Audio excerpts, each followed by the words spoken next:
Midnight Protocol from developers 𝐒𝐢𝐦 Studios released on Steam on the 13th of October 2021 at a very reasonable price of just £12.99. It's a really clever and engaging single-player puzzler which is set in the near future under the guise of being a hacker sim. And it's so good. It is so good. Your character, Data, is a prominent hacktivist who is recovering from a near miss with the government after his true identity was exposed by an unknown entity. Determined to find out who was responsible, you must go against your probation and once again use your skills to infiltrate and hack your way to the truth.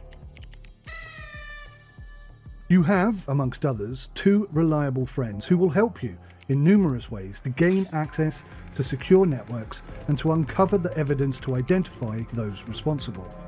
Like all good narrative-driven games, the hole just keeps getting deeper and deeper, and with every twist and turn that the game throws at you, you will also learn something new, uncover new job opportunities, or new hacking software tools or computer hardware. Because Midnight Protocol is not linear. Every single decision that you make has an impact on your persona, and that, in turn, will impact on what tools and what job opportunities you will unlock. What really sets this game apart is the fantastic way in which the storyline, the puzzles themselves, and the game mechanics are implemented. Each network is a puzzle with a set of rules, objectives, and additional opportunities.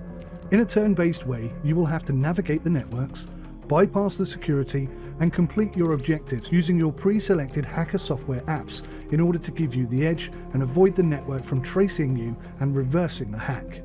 Depending on the hacking tools that you choose to activate and your chosen approach, you will get just 2 actions per turn, and at the end of your turn, the network will reciprocate with their moves. Some networks have system operators actively connected who will be searching for and attempting to locate you and then counterattack you in order to get a solid trace on you and shut down your terminal remotely, or worse. You do get to select the deck of hacker software products that you want to take with you for each of the jobs, based on the system info that's provided at the start of the mission. Occasionally, there will be some essential items that you must take with you, for example, if you need to install a Trojan. Some hacker tools are defensive, some are evasive, and some are for attacking the ICE security systems directly. Now, there are many different networks, security measures, and limitations that you're going to have to factor in with each of these networks, and there will be a long learning curve as you start to focus your skill set. It will take quite a bit of patience if you really want to understand what every single piece of information on the screen is telling you.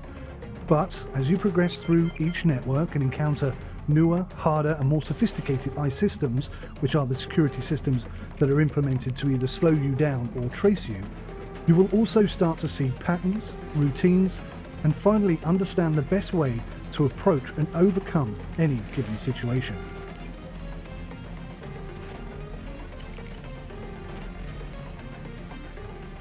Money is certainly an essential part of Midnight Protocol, and as a hacker, you get the opportunity to steal or reclaim money in addition to completing your objectives.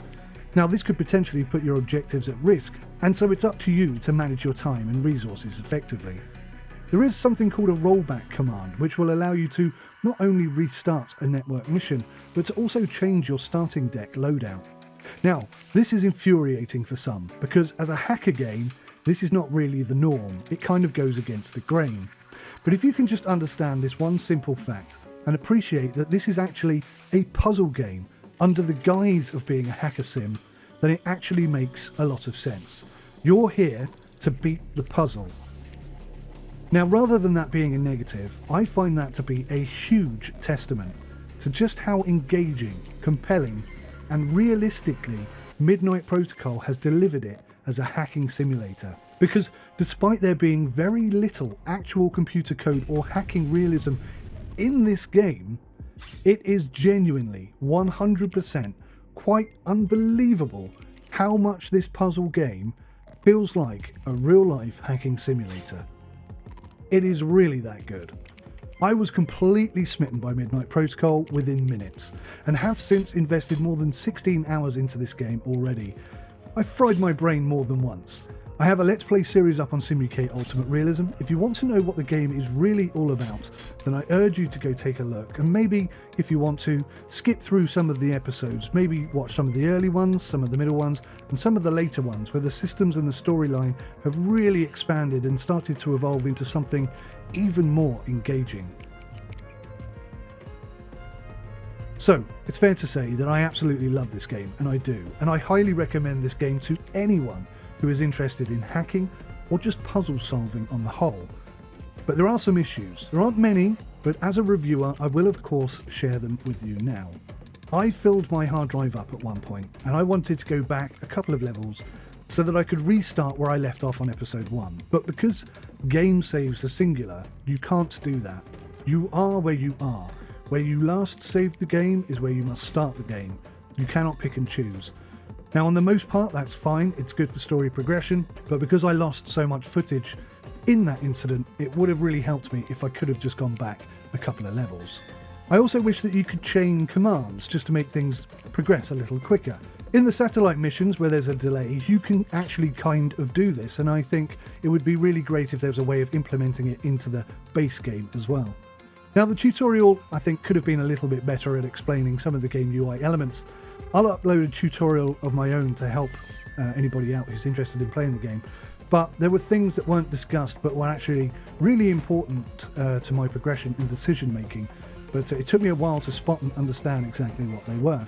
Now, to be fair to the game, the tutorial is absolutely brilliant, and throughout the entire game there are progressively more complicated tutorials which you can basically use as a training ground, as a practice ground, and I've spent quite a bit of time on a few of those and it really has helped. So the tutorials are good, I just think they could have been a little better at explaining some of the UI elements. Personally, I would have preferred the hardware and software to be more realistic than it currently is. For example, it should have been the software that should highlight instances of ICE instead of hardware, and hardware should only increase processing power and extend trace routes. But that's very much a personal thing, and not everybody's going to agree with that, which is fine. I also think that there should be the opportunity to look at the network map before starting a mission so that you can better pick your deck. I think this saves time because you can already roll back anyway and change everything, so why not just let us see the entire network in advance, and then we can make better decisions anyway. That being said, this is something I say for most games, I do think there should also be a hardcore mode without the option to roll back at all. Now, this could result in a complete fail and your mission is over and that's it, start again, or perhaps the need for multiple attacks, which is kind of similar to a rollback but not quite the same. I also feel that the option to install Trojans on systems without actually being asked to might be a good way of opening up even more job opportunities. I installed a couple of Trojans on systems that didn't ask for it in the hope that it might unlock something or create a new job perhaps, or even discover some new software, but unfortunately that didn't happen. I think it's an area where the game could explore and expand into, and I think that would be quite interesting to see. Now, let me just clarify that in order to play this game, you do not in any way need to know any coding commands at all. You don't need to have to type fast, you don't have to be educated in software engineering. None of that is relevant, necessary in this game. If you have it, yes, it will benefit you, but you're not really going to lose out much if you don't have that experience. Just maybe the learning curve might be a bit steeper for you because there are terms and references that you might not initially understand. Who knows, in the long term it might actually help you understand computer terminology to a higher degree anyway. Now, all of these complaints that I made were hard to come by because really and truly they're more like suggestions that I think could improve the game and not exactly a negative per se. I think this game is very, very polished. It's graphically beautiful, the audio is very good, the storyline is sensational, the characters, although you never actually meet any of them, are perfectly believable and realistic, and just everything comes together incredibly well. Midnight Protocol, I think, is a game worthy of far more attention than it is currently seeming to get. It's an incredibly engaging game at a superb price, and it's just waiting to be snapped up and tried. It's on sale right now. You can pick it up right now on the Steam platform for just £11.69. There's actually a demo that you can download and try out, and I think that in itself would be a really good way to tell if this game is right for you. But trust me, this game is superb. It's really genuinely excellent. There is so much I like about this game. I cannot be more positive about it than I am right now. Thank you so much for watching. Please hit that like button if you enjoyed this review. Till next time, take care. Bye for now.